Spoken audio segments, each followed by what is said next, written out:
There's a complicated history of toxic insults, bitter feuds, and scientific erasure behind a common word that fills little kids with a sense of awe and wonder. The prehistoric world of dinosaurs was violent and brutal, but between the discovery of the first dinosaur fossils and the first appearance of the word dinosaur in the written language lies a far more subtle story of backstabbing and appropriation.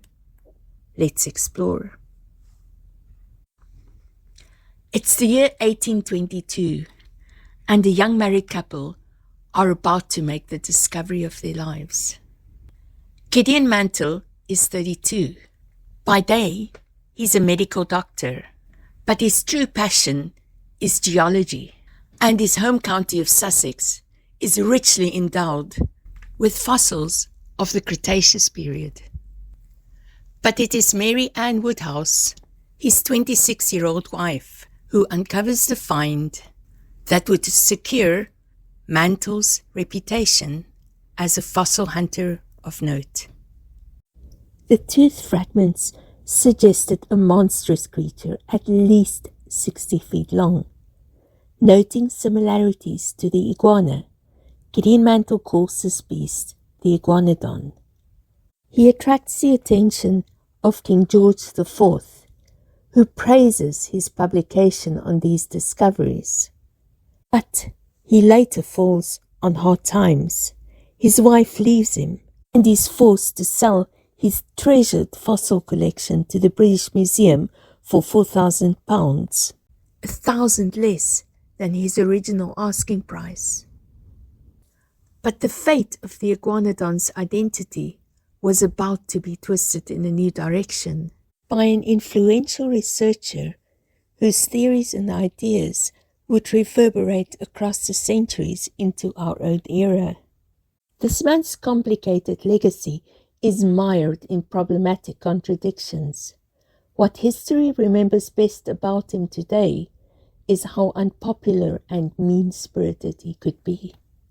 Our man is Richard Owen, lecturer and eminent authority on comparative anatomy.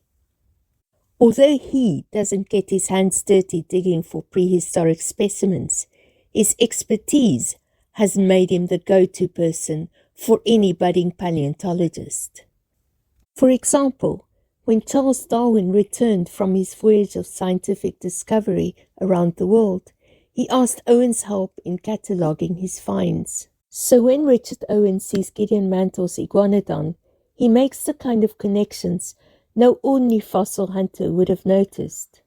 The similarities between the iguanodon and two other specimens in Mantle's collection, the Hylaeosaurus and the Megalosaurus, prompt him to rebrand these as members of the same group of species, dinosaurs, taken from two Latin words, Dinos and Saurus, meaning terrible lizards.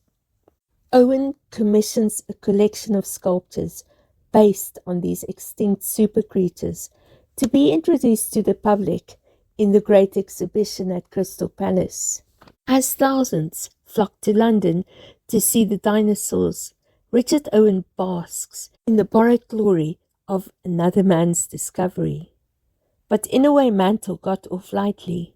Richard Owen was far more scathing in his takedown of former buddy Charles Darwin. It started with a sucker punch.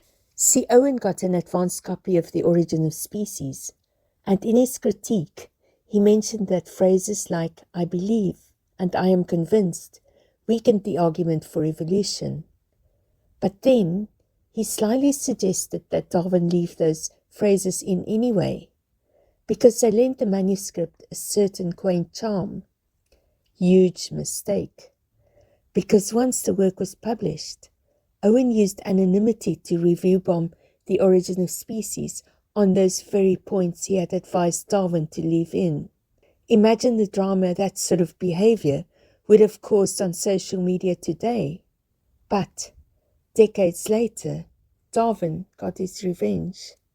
For more than 50 years, Sir Richard Owen dominated the field of archaeology, and he used that considerable influence to drive narrative away from blatantly endorsing the concept of evolution, echoing the skepticism of his royal patrons, Queen Victoria and Prince Albert.